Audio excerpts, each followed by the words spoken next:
that the entire government was on alert that there was tracking of people who meant to do harm in this country, and that some of that harm was focused on our airlines and our aircraft. Did you take additional measures at that time to secure the airlines?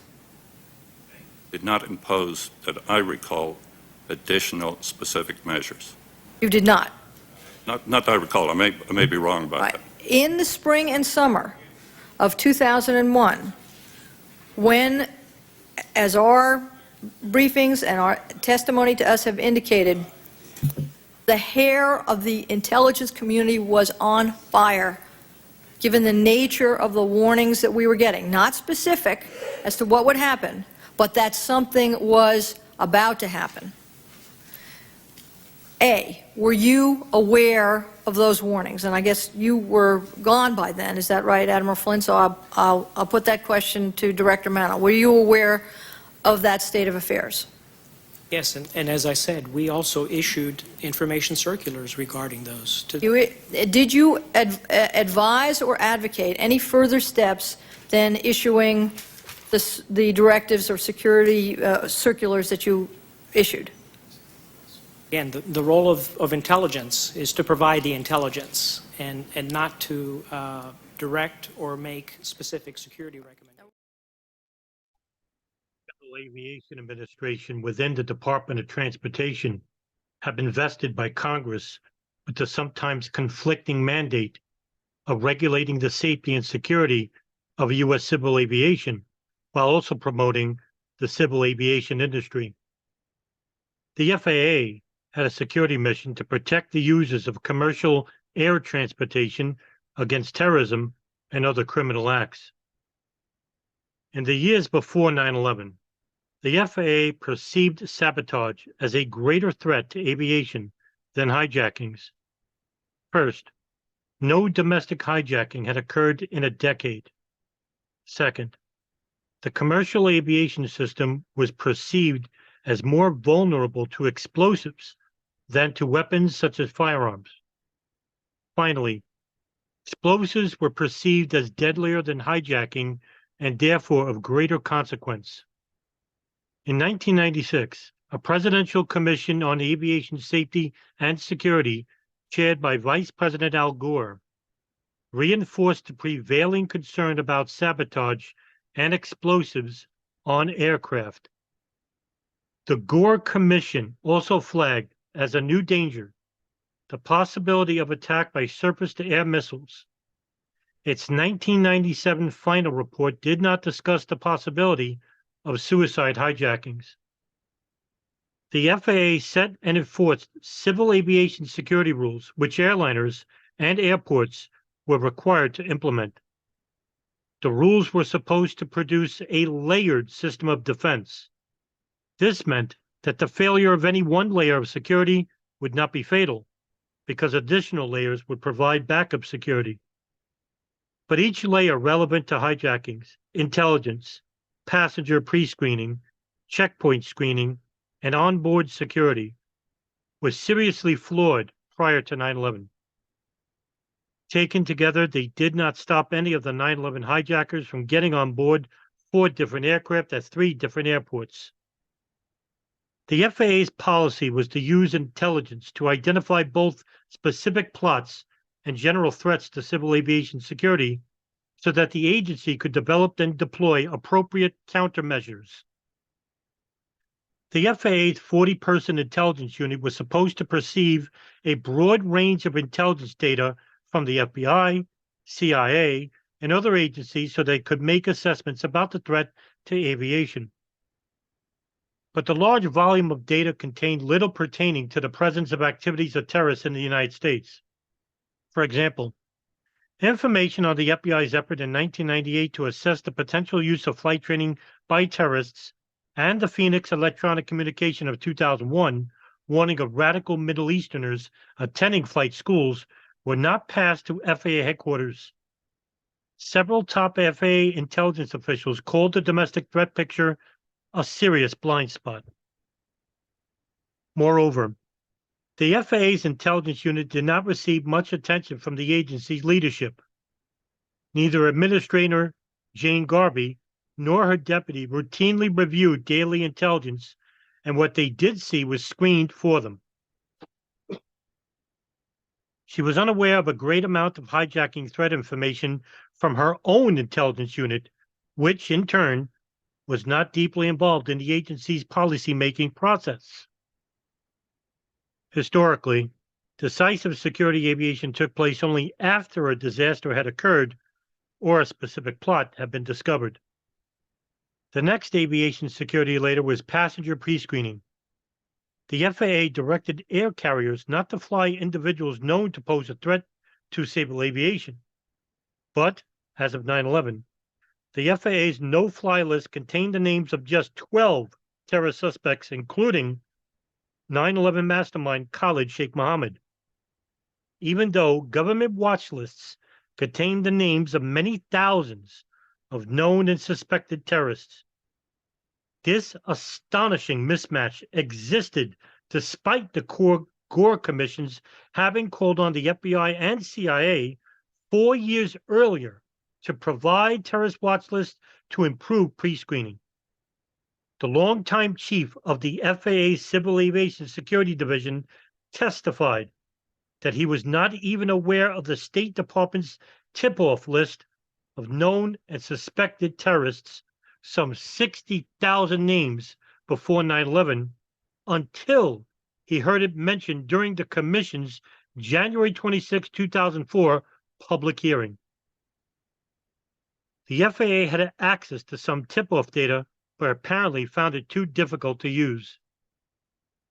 The second part of pre-screening called on the air carriers to implement an FAA-approved computerized algorithm known as CAPS, known as Computer Assisted Passenger Pre-Screening System, designed to identify passengers whose profile suggested they might pose more than a minimal risk to aircraft.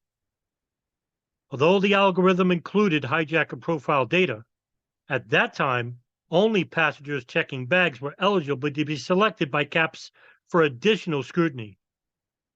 Selection entailed only having one's checked baggage screened for explosives or held off the airplane until one had boarded, primarily because of concern regarding potential discrimination and the impact on passengers throughout. Selectees were no longer required to undergo extraordinary screening of their carry-on baggage, as had been the case before the system was computerized in 1997. This policy change also reflected the perception that non-suicide sabotage was the primary threat to civil aviation. Checkpoint screening was considered the most important and obvious layer of security. Walk-through metal detectors and X-ray machines operated by trained screeners were employed to stop prohibited items. Numerous government reports indicated that checkpoints performed poorly, often failing to detect even obvious FAA test items. Many deadly and dangerous items did not set off metal detectors or were hard to distinguish in an X-ray machine from innocent everyday items. While FAA rules did not expressly prohibit knives with blades under 4 inches long, the airline's Checkpoint Operations Guide, which was developed in cooperation with the FAA, explicitly permitted them. The FAA's basis for this policy was 1, the agency did not consider such items to be menacing. 2, most local laws did not prohibit individuals from carrying such knives. And 3, such knives would have been difficult to detect unless the sensitivity of metal detectors had been greatly increased. A proposal to ban knives altogether in 1993 had been rejected because small cutting implements were difficult to detect, and the number of innocent alarms would have increased significantly, exacerbating congestion problems at checkpoints. Several years prior to 9/11, an FAA requirement for screeners to conduct continuous and random hand searches of carry-on luggage at checkpoints had been replaced by explosive trace detection, or had simply become ignored by the air carriers. Therefore, secondary screening of individuals and their carry-on bags to identify weapons other than bombs were non-existent except for passengers who triggered the metal detectors. Even when small knives were detected by secondary screening, they were usually returned to the traveler. Reportedly, the 9/11 hijackers were instructed to use items that would be undetectable by airport checkpoints. In the pre-9/11 security system, the air carriers played a major role. As the Inspector General of the Department of Transportation told us, there were great pressures from the air carriers to control security costs and to limit the impact of security requirements on aviation operations so that the industry could concentrate on its primary mission of moving passengers and aircraft. Those counter pressures, in turn, manifested themselves as significant weaknesses in security. A longtime FAA security official described the air carrier's approach to security regulation as decry, deny, and delay, and told us while the air carriers had seen the enlightened hand of self-interest with respect to safety, they hadn't seen it in the security arena. The final layer, security on board commercial aircraft, was not designed to counter suicide hijackings. The FAA-approved common strategy had been elaborated over decades of experience with scores of hijackings beginning in the 1960s. It taught flight crews that the best way to deal with hijackers was to accommodate their demands, get the plane to land safely, and then let law enforcement or the military handle the situation. According to the FAA, the record had shown that the longer a hijacking persisted, the more likely it was to end peacefully. The strategy operated on the fundamental assumption that the hijackers issue negotiable demands, most often for asylum or the release of prisoners, and that, as one FAA official put it, suicide wasn't in the game plan of hijackers. FAA training material provided no guidance for flight crews should violence occur.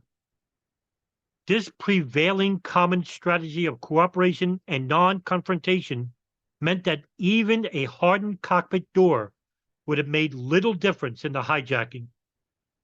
As the chairman of the Security Committee of the Airline Pilots Association observed when proposals were made in early 2001 to install reinforced cockpit doors in commercial aircraft, even if you make a vault out of the door, if they have a noose around my flight attendant's neck, I'm going to open the door. Prior to 9/11, FAA regulations mandated that cockpit doors permit ready access into and out of the cockpit in the event of an emergency. Even so, rules implemented in the 1960s required air crews to keep the cockpit door closed and locked in flight. This requirement was not always observed or vigorously enforced. As for law enforcement, there were only 33 armed and trained federal air marshals as of 9/11. They were not deployed on U.S. domestic flights except when in transit to provide security on international departures. This policy reflected the FAA's view that domestic hijacking was in check, a view held confidently as no terrorist had hijacked a U.S. commercial aircraft anywhere in the world since 1986. In the absence of any recent aviation security incident, and without specific and credible evidence of a plot directed at civil aviation, the FAA's leadership focused elsewhere, including on operational concerns and the ever-present issue of safety. FAA Administration Jane Garvey recalled that every day in 2001 was like the day before Thanksgiving. Heeding calls for improvised air service, Congress concentrated its efforts on a passenger Bill of Rights to improve capacity, efficiency, and customer satisfaction in the aviation system. There was no focus on terrorism.